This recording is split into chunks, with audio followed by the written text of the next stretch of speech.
Hi, I'm Wanhee, and every time I turn on social media, I see people that are doing great. Everybody is jacked, everybody's making money, they have their perfect morning routine and their optimized schedule, and on some level you feel like you're not doing as well. This video will go into how the internet's obsession with optimization is actually ruining your body and your life. Let's get into it.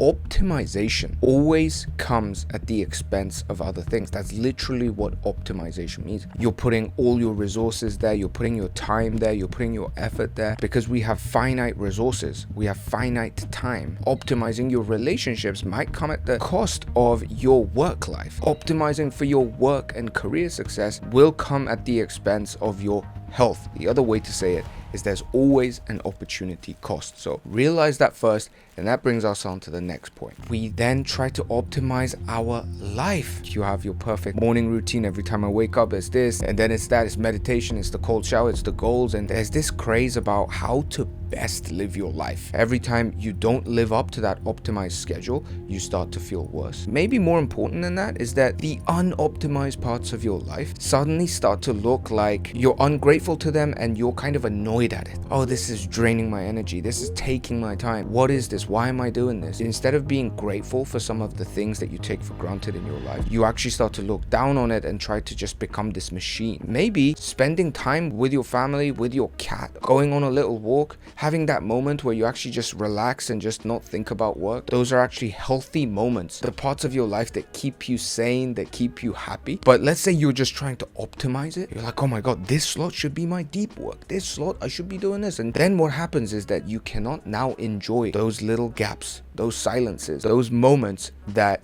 actually make up such a big part of your life, such a taken for granted part of your life, that you only start to appreciate when they're gone. And suddenly you realize, wait, what was I optimizing all of this for? I just could have lived my life happily on the way. Next, the most common way people optimize in the fitness space is to optimize for muscle growth and gains, right? People like, how can I get the fastest, biggest, best way to get bigger arms, bigger chest, bigger back? And so they're trying to optimize it. So what does that mean? Oh, what's the best way I can grow muscle? I heard that you got to hit it every 48 hours or at least twice a week, and the optimum number is 15 to 30 sets per body part. It's better if you can hit it at this kind of rep range. Even from these, like exercise experts and scientists who are like, oh, my evidence-based, science-based research, and they're all saying about how the best thing you can do is to do this. You could do this. This might very well be true, but that doesn't mean that you should do those things. Understand that when you do that,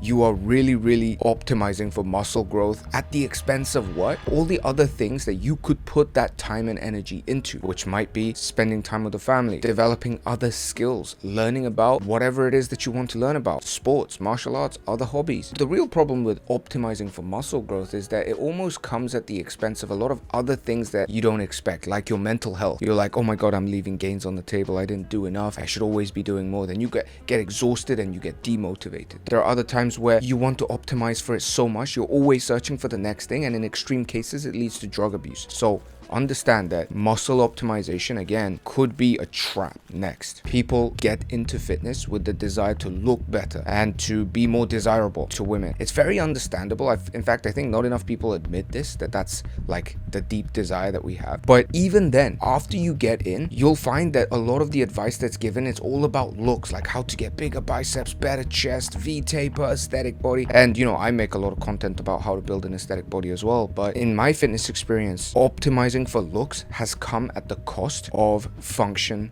mobility, flexibility, and general health. And when I started doing jiu-jitsu, when I started doing yoga, these lack of mobility, the stiffness in my body was made apparent to me. I could tell that all of those years of just locked in strength training had actually made my body more stiff, which is why I do so much more of mobility-based functional training nowadays. Be aware that when you enter the fitness industry, 90% plus are going to teach you how to optimize for your muscle growth and your looks. Understand again that that's coming at the expense of other things. Maybe your joint health, maybe your your lower back health, maybe your hip mobility, and these kinds of things. So if you're smart, you might think, oh, hang on, let me not optimize entirely for looks. Let me seek balance. Let me try to build a functional body while getting a better looking body. Next, protein optimization. This is the thing we see the most often when people start fitness. They're like, oh, I should have more protein. If I don't have enough protein, I'm not going to get any muscle. So they start reading up and they're like, okay, it's 2 grams per pound of body weight. It's 1 gram per pound of body weight. It's 0.8 grams per pound of body weight. I'm 165 pounds,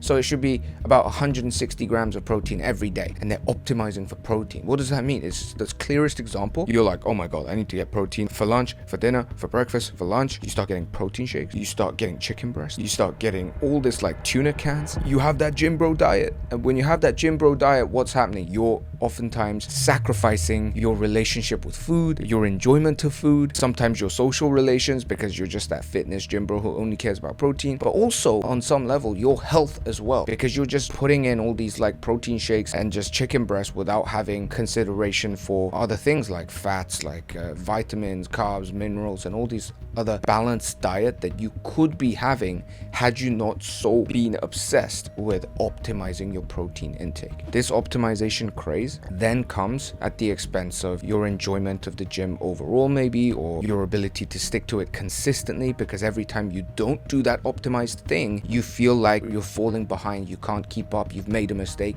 you feel guilty and all these kind of things. You get stressed, and again, that makes it harder to stay consistent. Whereas had you not optimized those things and just taken a little bit more of a relaxed attitude and a more balanced attitude towards this, you may have gotten there a little slower maybe, but been able to stay consistent over the long run, which would have made you a healthy person. And in the long run time scale, you would have built more muscle and contaminated less the people around you with your angry, protein obsessed stress. Next, there's this beautiful story of this fisherman went out with this American fisherman and they caught some fish, and the Cuban guy was super happy. He's like, oh my God, this fish, I got the fish, it's so good, I'm gonna go home and eat it with my family. And the American guy's, no dude, we got a chance to catch more fish, we're right in the right spot now, let's get some more. And they get 5 and they get 6 and they get 8, and the Cuban's like, oh my God dude, this is like the best fishing day ever, I'm gonna go back, share this with my family, we're gonna have a huge feast. Is so happy. And the Americans like, dude, but wait a second, like, we're on a roll here, let's package them up, let's like take another box, fill up the next box, and fill up the next box. The Cuban's like, why would you want to do that? And then he's like, well, if we box it, then we can, you know, take some for the family, but these other boxes we can actually start to sell. And he's like, well, why would you want to sell that? And he's like, well, then we can get more money, get a bigger boat, and go out in a bigger boat with more fishermen, get even more fish, get even more boxes of fish, and sell even more boxes and get even more money. The Cuban guy's like, well,